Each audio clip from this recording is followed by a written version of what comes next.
I'm Ty Pennington.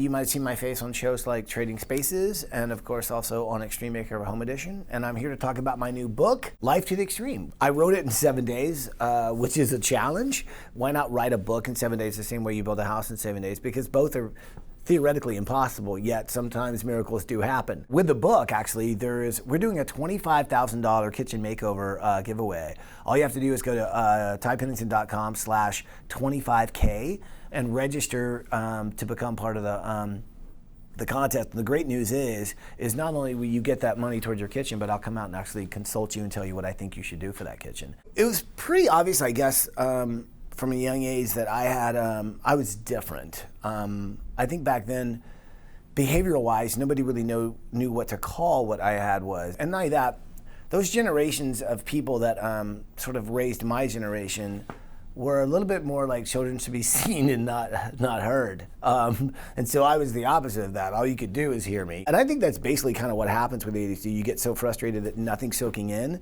Another analogy of like what it's like to have ADHD, I say in the book, is it's like trying to play ping pong against somebody while reciting the alphabet backwards. Because that's really what it is you're trying to study, or you're trying to absorb the words that are coming from a paragraph, but at the same time you're thinking about this, you're listening to a conversation over there, you've seen something shiny in the object to the left, and so you're soaking in everything and not focusing on one, and that's the challenge. But you're also impulsive. That's probably one of the reasons why I had so much fun on Extreme. Like literally, we were tearing down houses, and the house was falling 6 inches from my body, but I was excited that I was doing a Buster Keaton and coming that close. You don't grow out of it. I think that's also part of the book. It's awesome that I've lived an incredible life where I could be part of shows that really not only sort of changed the face of DIY television, but also sort of changed the way people treat each other and look at each other. Because Extreme had a bigger impact, not just on the viewer, but literally on the communities that we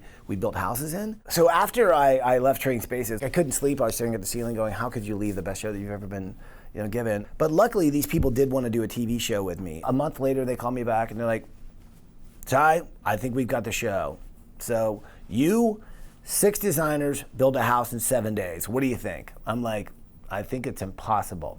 But I mean, I know it's impossible, but it does seem like it might be a good TV show. The idea was basically to build a house in 7 days, and the stress and sort of nuts that you go through. We find a house that's the ugliest house in the neighborhood. Once we started doing the build, we realized that, the reason the house looks so bad is because the family has got a daughter struggling with cancer, and that's why all the money they have is going to her treatments. As we're shooting this thing, we're finally at the end.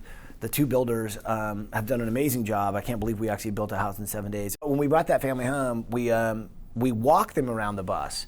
And for the first moment, like, these guys saw their house, and I remember them just like going, oh my God. And at that moment, like, you just saw and felt this emotion, and you looked over and the 2 twin builders were crying, and all the guys in blue t-shirts were crying, and I looked at my producer and I was like, man, I don't know what you guys think you have here, but this is our show. And that was just the beginning. After a couple more seasons, communities were sending in letters about families who are giving and deserving and saying, please come help these families. They do so much in our community. You got to remember when we moved the bus, which is probably the most amazing moment in the show, people would do somersaults. People would like get on the ground, they'd pound, and they'd scream up at the sky. People would run up and down the street high-fiving all these people that are lined up just with joy and elation on their faces.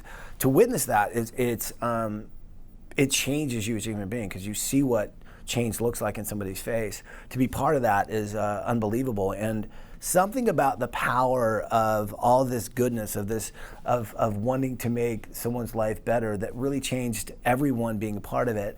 And in television, you rarely have an experience like that.